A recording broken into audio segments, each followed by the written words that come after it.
A warrior's greatest weapon isn't his sword, it's his sovereignty. It is the absolute command over his own mind, his own pulse, and his own focus. But look at the state of the modern man. You aren't in command. You are a biological slave to a dopamine loop you didn't design, trapped in a digital cage built by people who profit from your distraction. You are reactive. You are loud. You are soft. You have become exactly what your enemies and the world want you to be: predictable. While the ancient warriors of the past, the Spartans, the samurai, the Vikings, spent every waking second hardening their spirits for a single lethal strike, you spend yours seeking a cheap hit of validation from a screen. You wonder why you feel stuck in a cycle of addiction and procrastination. You wonder why your ambition feels like it's drowning in brain fog and half-hearted attempts at discipline. It's because you are leaking power through 4 specific breaches in your psychological perimeter. Weakness is not an accident. It is a calculated outcome of 4 destructive habits that act as parasites on your masculine potential. They feel like comfort, but they are actually the cold chains of your own undoing. These habits are the reason you can't maintain mental toughness. They are the reason you start a mission and never finish. They are the reason you are invisible in a world that only respects results. Today, the mercy ends. We stop the rot. We return to the iron code of the ancestors to solve the modern rot of the mind. This isn't self-improvement. It is the execution of the version of you that is holding you back. Weld the gates shut. This is the warrior's protocol.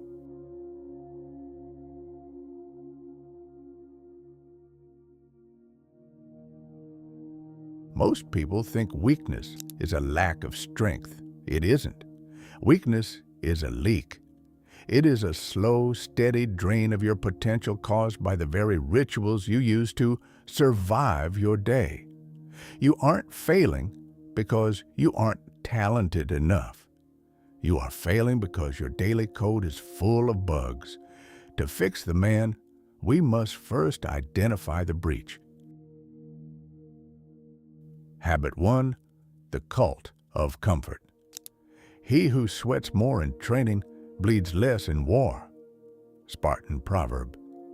In the ancient world, the Spartan agoge was not a school. It was a factory for the will. Young men were intentionally underfed, forced to go barefoot in the winter, and encouraged to endure physical pain without a sound. This wasn't cruelty for the sake of it. It was a calculated physiological hardening. The Spartans understood a biological truth that the modern world has forgotten. The human spirit is an anti-fragile machine. It only functions at its peak when it is under pressure. But look at your environment. You are living in a golden cage of convenience. From the moment you wake up, your life is designed to remove friction. You hit the snooze button because the bed is warm. You take a hot shower because the cold is unpleasant. You order food through an app because the effort of cooking is too much. This is the cult of comfort, and it is a slow-acting poison. Every time you choose the path of least resistance, you're performing a micro-surrender. You're teaching your nervous system that discomfort is an emergency to be avoided at all costs. Over time, your baseline for what is hard drops lower and lower. Eventually, even the smallest professional setback or personal conflict feels like a terminal event. You aren't resting when you seek comfort. You are deconditioning your mental toughness. You are making yourself a soft target for life. If you cannot master the war of a cold morning or a heavy weight, you will never have the metabolic discipline to conquer an addiction or lead a family.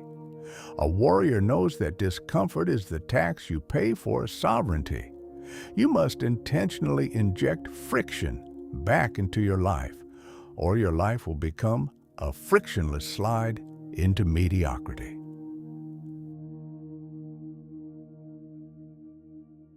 Habit 2. The hesitant blade. You must understand that there is more than one path to the top of the mountain. Miyamoto Musashi. Miyamoto Musashi was a man who survived over 60 duels to the death. His philosophy was stripped of all fluff. He didn't care about style or theory. He cared about the economy of movement. He knew that in the heat of a sword fight, the man who stops to think is the man who stops breathing. In 2026, we have a new kind of cowardice, analysis paralysis. We call it researching, planning, or waiting for the right time. But in the warrior's protocol, we call it what it actually is, the hesitant blade. You are addicted to the feeling of being productive without actually producing anything. You watch 10 videos on how to start a business, 5 podcasts on the perfect workout split, and 3 books on mindset. But you haven't broken a sweat or made a sales call in 6 months.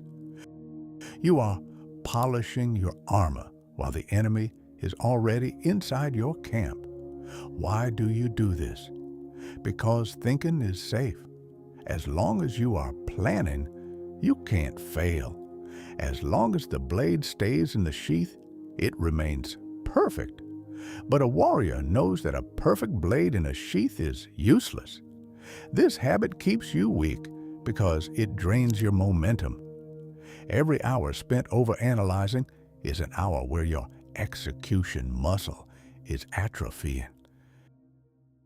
You are training yourself to be a spectator of your own life. Certainty is a ghost. It doesn't exist. The only way to find the perfect strike is to start swinging. You must learn to think with your hands.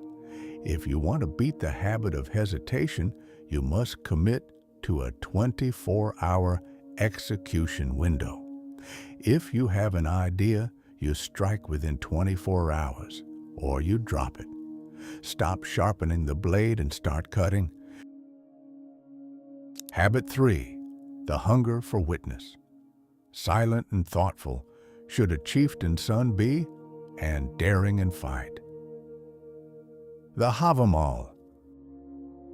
The Viking code of the Havamal was written for men who lived and died in the shadows of the longship. It was a manual for survival in a world where information was a weapon. They understood a fundamental truth about power. It is quiet until the moment it strikes. But in the modern world, we have developed a parasitic addiction to being seen. We have replaced daring in fight with digital performance. This is the hunger for witness. It is the habit of broadcasting your intentions, your workouts, and your grind to a gallery of strangers before the work is even finished.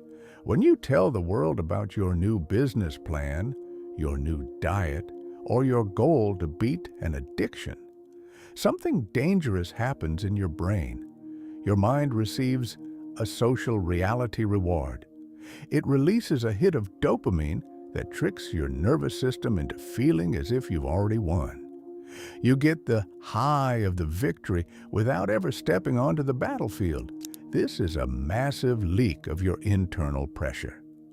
A warrior knows that pressure is fuel. If you vent that pressure through your mouth, you won't have enough left to power your hands.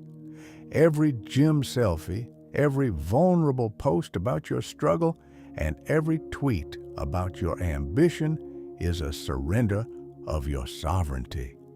You are making your progress dependent on the likes of people who don't care if you live or die. If you need a witness to stay disciplined, your discipline is a fraud. It is a costume you wear for attention. The warrior's protocol demands that you build your empire in the dark. It requires shadow work, the kind of labor that is so intense and so private that the world only realizes you are working when the results become undeniable. Habit 4. The reactive spirit. He who is slow to anger is better than the mighty, and he who rules his spirit than he who takes a city. Ancient proverb. The final breach in your code is reactivity. In the ancient world, the man who lost his temper or his focus first was the first to be executed. Sovereignty, the absolute command over your own internal state, was the only thing standing between a leader and a casualty. But today, you are a reactive machine. You have allowed the world to install a remote control in your brain. If a notification on your phone can ruin your focus, if a comment from a stranger can shift your mood, or if a minor delay in traffic can make you lose your center, you are a slave. You have no sovereignty. You are a reactive prey animal, bouncing from one emotional trigger to the next, precisely as the algorithms intended. This reactivity is a habit of the week because it proves you have no internal master. You are being manipulated by a digital environment designed to keep you agitated, distracted, and predictable. Every time you react to the noise, you are surrendering your focus, the most valuable currency you possess. In the heat of battle, a commander who reacts to every feint by the enemy is easily led into a trap. The same is true for your life.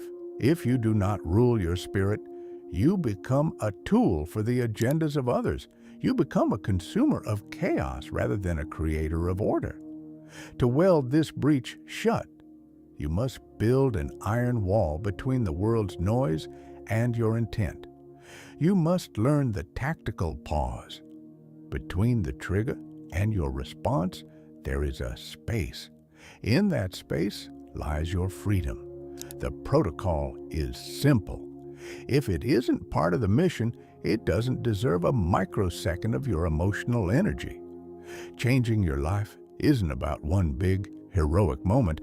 It's about the small, quiet choices you make when no one is watching. These 4 habits aren't just bad routines. They are the barriers between who you are and the man you're capable of becoming. Pick one breach we talked about today. Don't announce it to the world. Don't post a status update. Just weld it shut in the silence of your own life. Consistency is the only thing that actually moves the needle, and it starts with the next decision you make. Stay focused, stay consistent.